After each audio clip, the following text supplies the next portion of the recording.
بسم اللہ الرحمن الرحیم۔ السلام علیکم، میں ہوں محمد اشفاق انصاری ایڈوکیٹ، اور آپ دیکھ رہے ہیں میرا سوشل میڈیا چینل۔ سرکاری ملازمین کے لیے دو بڑی اہم خبریں لے کر حاضر ہوں۔ آج جو ہے ایسی خوشخبری ہے جس میں تنخواہوں کے تعداد سے لے کر تنخواہوں کے تمام تر معاملات جس کی وجہ سے ہمارے سرکاری ملازمین اور پینشنرز کی پینشن لیٹ ہوتی ہے، اس کے حوالے سے بڑا اچھا اقدام کیا گیا ہے، اس کو دیکھیں گے۔ نمبر 2 پہ ایک بری خبر ہے جو کہ حکومت کی طرف سے باقاعدہ نوٹیفیکیشن کے ذریعے تمام تر جتنے بھی محکمے ہیں ان سے رپورٹ طلب کی گئی ہے۔ دونوں پوائنٹس کو آج کی ویڈیو میں ڈسکس کریں گے، مگر اس سے پہلے آپ سے وہی ریکویسٹ، اگر آپ میرے چینل پہ نئے ہیں تو اس کو سبسکرائب لازمی کر لیں۔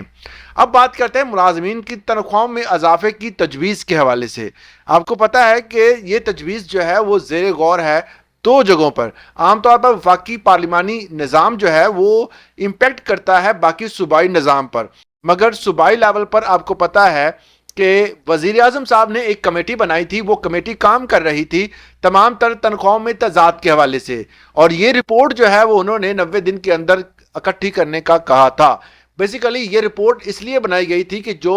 ڈپارٹمنٹ جو ہے وہ مختلف قسم کے جو ملازمین ہیں، سیم سکیل کے ملازمین میں تنخواہوں کا ڈفرنس کیا ہے اس کو معلوم کرنے کے لیے تھا، مگر اس کے اوپر فی الحال کام نہیں ہو رہا۔ یہ رپورٹ تیار کر کے پرائم منسٹر صاحب کو دے دی گئی ہے، مگر اس کا جو امپیکٹ ہے وہ کسی بھی ملازم کو دیکھنے میں نہیں آیا۔ فی الحال وہ کہہ رہے ہیں کہ جی یہ جو کمیٹی بنی تھی اس کا کام تھا تمام تر ملازمین کی تنخواہوں کی ڈیٹیل فراہم کرنا، اور اس حوالے سے جو بھی لاہ عمل اختیار کیا جائے گا اس کا جو ہے وہ ثمر آپ کو بجٹ میں ملے گا، کیونکہ آپ کو پتا ہے بجٹ بھی آلریڈی جو ہے اس کی تیاری بھی شروع کر لی گئی ہے۔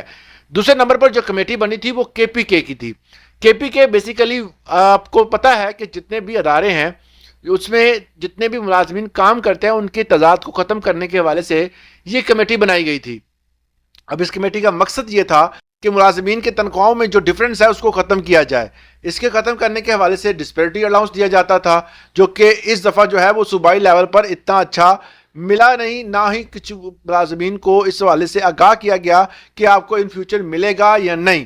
تمام تر چیزیں جو ہیں وہ سامنے ہونے کے باوجود بھی اس پر کوئی فی الحال ورکنگ نہیں ہو رہی، اور اس کو مد نظر رکھتے ہوئے بجٹس کی تجاویز پیش کی جا رہی ہیں۔ اچھی خبر یہ ہے کہ بجٹ میں تنخواہیں بڑھنے کا امکان ہے اور یہ ڈسپیرٹی کو کافی حد تک ختم کر دیا جائے گا۔ دوسرے نمبر پر جو ہے وہ کنٹرولر جنرل آف پاکستان نے فوری طور پر کنٹرولر جنرلز کو ایک لیٹر جاری کیا ہے اور یہ کہا ہے کہ آپ پے اینڈ پینشن جو بھی آپ ادا کرتے ہیں وہ ٹائم ٹو ٹائم جو ہے وہ ہر بندے کے اکاؤنٹ میں آ جانی چاہیے۔ اس حوالے سے نوٹیفیکیشن بھی آپ کے سامنے ہے، تو اس نوٹیفیکیشن کے مطابق جو ہے وہ جتنے بھی ملازمین ہیں ان تمام ملازمین کو تنخواہیں جو ہیں وہ 25 ڈیٹ تک مل جایا کریں گی۔ اب یہ معاملہ کیا تھا، اس کی وجہ سے آپ کو پتا ہے کہ پچھلے دنوں جو ہے وہ بہت سارے ملازمین جو ہیں اور پینشنرز خاص طور پر جو ہیں وہ پریشان تھے، کسی کی پینشن نہیں آئی اور کسی کا جو بنتا تھا لم سم اماؤنٹ بنتی تھی، کسی کا الاؤنس بنتا تھا، بہت سارے جو ہیں وہ اس میں گپلے پائے گئے۔ گپلے کا مطلب یہ ہے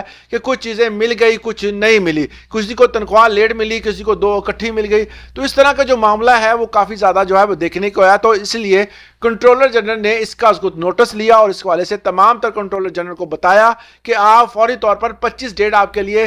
اینڈ ڈیٹ ہوگی جس میں آپ نے تمام کی تنخواہیں ڈائریکٹلی ان کے اکاؤنٹ میں ٹرانسفر کرنا ہوگی، ورنہ جو ہے وہ اس حوالے سے آپ تیار ہو جائیں۔ اس کا جو ہے وہ ریٹرن سٹیٹمنٹ کے ذریعے آپ کو بتانا ہوگا کہ کیوں لیٹ ہوئی۔ اب اس میں دو تین چیزیں جو ہیں وہ بہت زیادہ ڈسکس کی جاتی ہیں کہ ایک تو بہت سارے افراد نے اپنا آئی بی این اپڈیٹ نہیں کیا، اگر کسی نے کیا ہے تو اس کا نام نہیں صحیح، اس کے اسپیلنگ کا مسئلہ ہے، یا اپڈیٹ کروانا ہی نہیں چاہتے، انہوں نے اپنے اکاؤنٹ کھلوایا ہی نہیں، تو اس طرح کے بہت سارے مسائل جو ہیں وہ اب اس کو ختم کیا جا رہا ہے۔ بہت بڑے پیمانے پر اس حوالے سے ورکنگ ہو رہی ہے اور سندھ میں خاص طور پر اس چیز کو ختم کیا جائے، اور اس جو انہوں نے نوٹس لیا یہ تمام پر لاگو ہوتا ہے۔ حالانکہ کے پی کے نے کہا تھا کہ ہم فرسٹ ڈیٹ سے پہلے تنخواہ نہیں دے سکتے، انہوں نے کہا کہ آپ جو بھی کریں آپ نے 25 ڈیٹ سے پہلے تنخواہ جاری کرنی ہے، اور ان کا یہ ارادہ تھا کہ یہ کہتے تھے جی ہمیں وفاق پیسے لیٹ دیتا ہے جس کی وجہ سے ہم نے بھی تنخواہیں لیٹ دینی ہے، تو اس کو اب جو ہے وہ آپ نئی وجہ بنا سکتے ہیں کہ جی انہوں نے لیٹ دیا، آپ نے ٹائم ٹو ٹائم جو ہے وہ ادا کرنی ہے۔ اس والے سے سٹیٹمنٹ کیا ہے میں آپ کو بتا دیتا ہوں کہ سرکاری ملازمین کی تنخواہیں اور پینشن ڈیٹ سے ملنے کا نوٹس